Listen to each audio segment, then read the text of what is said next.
Hello and welcome to another Tabletop Games Blog Saturday review. There, it was done. The mosaic was complete. It was tiny, about the size of a full stop. However, under the microscope it glistened and glinted, it sparkled and shined. It was a wonderfully symmetric arrangement, forming the oval shape of a circle, intersected into various quadrants.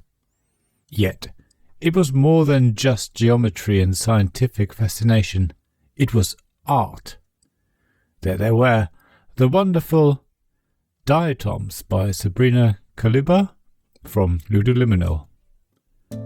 These tiny pieces of artistry that were so popular in the latter part of the 1800s have now become the setting for a new tile-laying, pattern matching and algae arranging family game.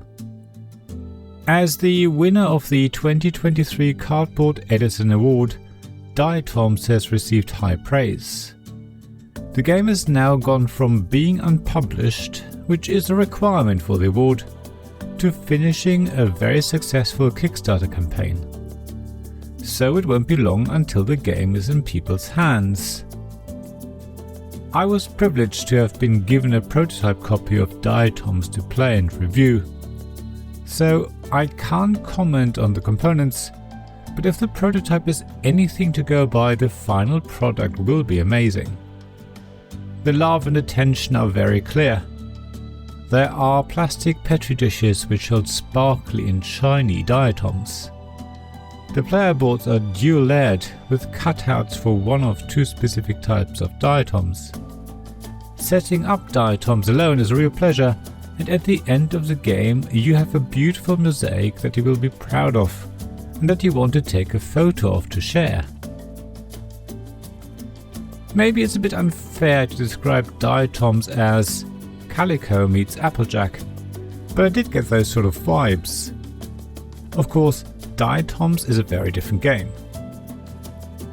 As you're placing your hexagonal water tiles, you not only need to ensure that the colors on the edges match, but that they give you the diatoms you need to score the most points. Ideally, you want to place your hex so that it gives you multiple matches, which will give you even more diatoms, which will hopefully give you even more points. That's what reminded me of Applejack. Placing the diatoms you gained into your personal mosaic is the next challenge. You're aiming for point symmetries, matching colors and as many different types of diatoms as possible, all at the same time. It's going to be very hard to achieve everything, but if you achieve it, you'll score big. That's the part that reminded me of Calico, where you have many, almost contradictory goals. Yet Diatoms is a much more gentle game.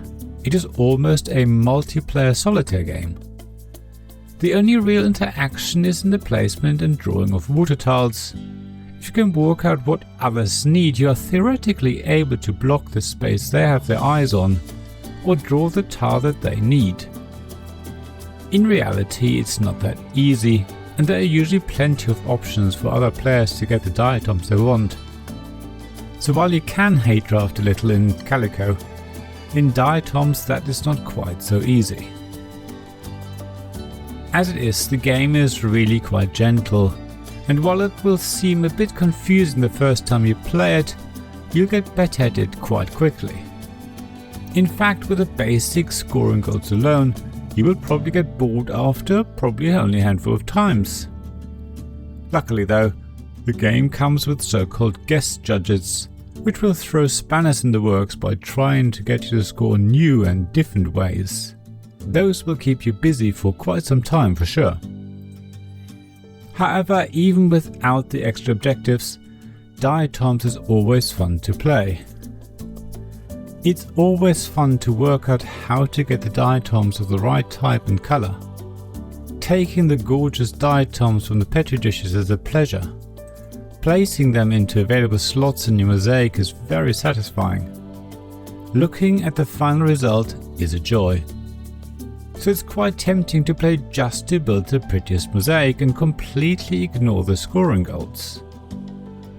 I certainly think Diatoms is the perfect game for people who love pattern matching, puzzly styles of games. Despite there having been so many titles in the last 12 months, this game has managed to find a gap and offers a different experience. Of course, it will depend on what you're after. If you prefer the excruciating pain of trying to find the right tile to complete your calico quilt and hate drafting the patch that you know someone else desperately needs, then Diatoms isn't for you. However, if you want something gentler that is still challenging, then definitely check out this wonderful game by Sabrina Kaluba. Thank you for listening to this Tabletop Games Blog Saturday Review podcast. Please check the description below for links mentioned in this episode, as well as to the written version of this article on the blog. If you enjoyed this episode, please subscribe, give us some stars or leave a review. Please also tell your friends about me, and if you want to offer financial support, check out my Patreon and Ko-fi pages, links to which you'll find in the blog at tabletopgamesblog.com. So thank you again for listening, and I hope to see you again soon. This podcast was made possible by the generous help of my supporters.